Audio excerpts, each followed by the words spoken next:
प्रिय छात्रों, आपकी बायोडायवर्सिटी परीक्षा के लिए हम अति महत्वपूर्ण वीडियो की सीरीज, प्रश्नों की सीरीज आपको देने जा रहे हैं।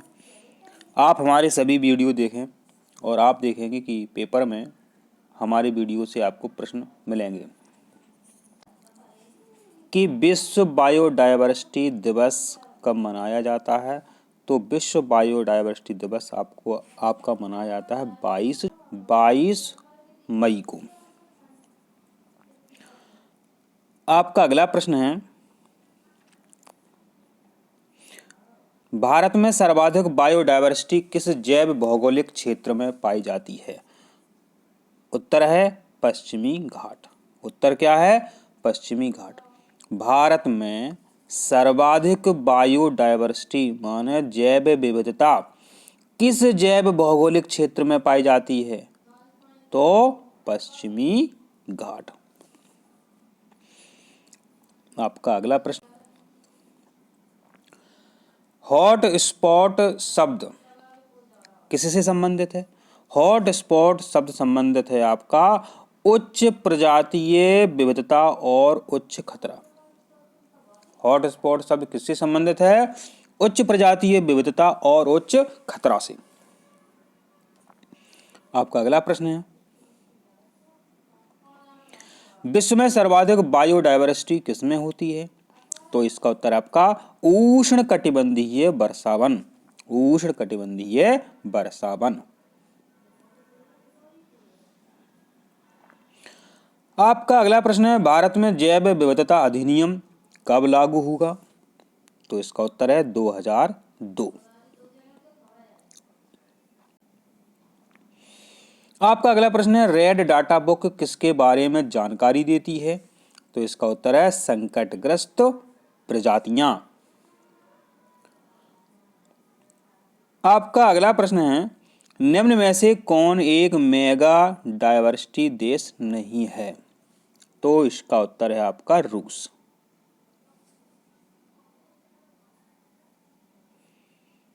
भारत का राष्ट्रीय उद्यान जिसमें शेर पाए जाते हैं, तो इसका उत्तर है गिर राष्ट्रीय उद्यान। यह कहाँ पे है? यह है आपका गुजरात में। गुजरात में है गिर राष्ट्रीय उद्यान, जिसमें बहुत ज्यादा संख्या में शेर पाए जाते हैं। आपका अगला प्रश्न है, इन सीटू संरक्षण का उदाहरण है? तो इसका उत्तर है राष्ट्रीय उद्यान।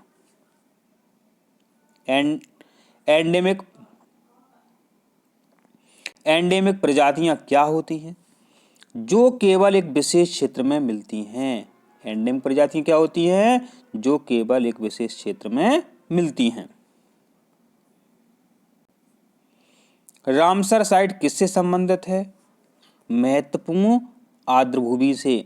रामसर साइट किससे संबंधित है? महत्वपूर्ण आर्द्रभूमि से।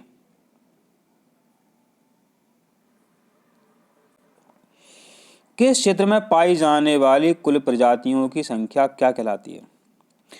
किसी क्षेत्र में पाई जाने वाली कुल प्रजातियों की संख्या क्या कहलाती है?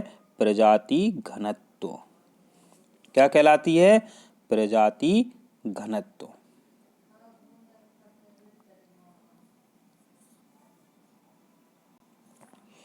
अगला प्रश्न है आपका, निम्न में से कौन सी प्रजाति विलुप्त है? डोडो। कौन सी प्रजाति विलुप्त है? डोडो। टाइगर प्रोजेक्ट किस वर्ष आरंभ हुआ? तो टाइगर प्रोजेक्ट 1973 में। या प्रोजेक्ट टाइगर कब शुरू हुआ? 1973 में। किस राज्य को भारत का जैव विविधता खजाना कहा जाता है? अरुणाचल प्रदेश।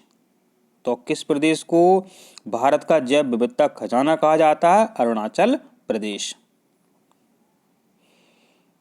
प्रवासी पक्षी साइबेरियन क्रेन भारत में कहाँ पाई जाती है? केवलादेव, भरतपुर। प्रवासी पक्षी साइबेरियन, जो प्रवासी पक्षी है साइबेरियन क्रेन, भारत में कहाँ मिलता है?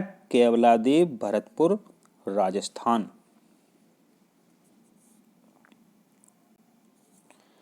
बायोडायवर्सिटी का कौन सा स्तर नहीं है? जनसंख्या विविधता। बायोडायवर्सिटी का कौन सा स्तर नहीं है? जनसंख्या विविधता। CR श्रेणी का मतलब है, CR श्रेणी का मतलब है, सी का मतलब है क्रिटिकली एंडेंजर्ड।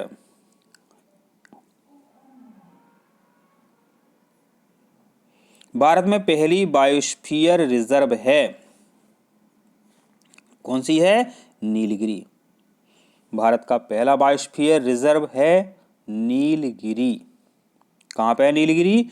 ये है आपका तमिलनाडु में। ex-situ संरक्षण का उदाहरण है, ex-situ संरक्षण का उदाहरण है चिड़ियाघर और बोटेनिकल गार्डन। ex-situ संरक्षण का उदाहरण कौन सा है? चिड़ियाघर और बोटेनिकल गार्डन ex-situ संरक्षण का उदाहरण है। कौन सा क्षेत्र भारत में कोरल रीफ के लिए प्रसिद्ध है? अंडमान और निकोबार। कौन सा क्षेत्र भारत में कोरल रीफ के लिए प्रसिद्ध है? अंडमान और निकोबार। पृथ्वी पर सबसे अधिक विविधता किस समूह में है? इसका उत्तर है कीट। पृथ्वी पर सबसे अधिक विविधता किस समूह में है? उत्तर है कीट।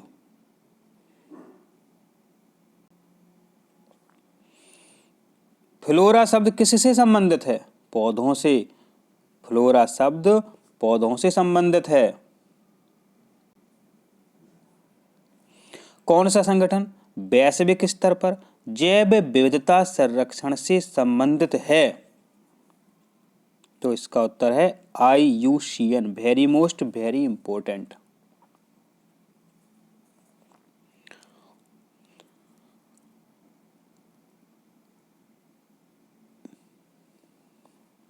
अगला प्रश्न है, भारत का सबसे बड़ा बायोस्फीयर रिजर्व कौन सा है?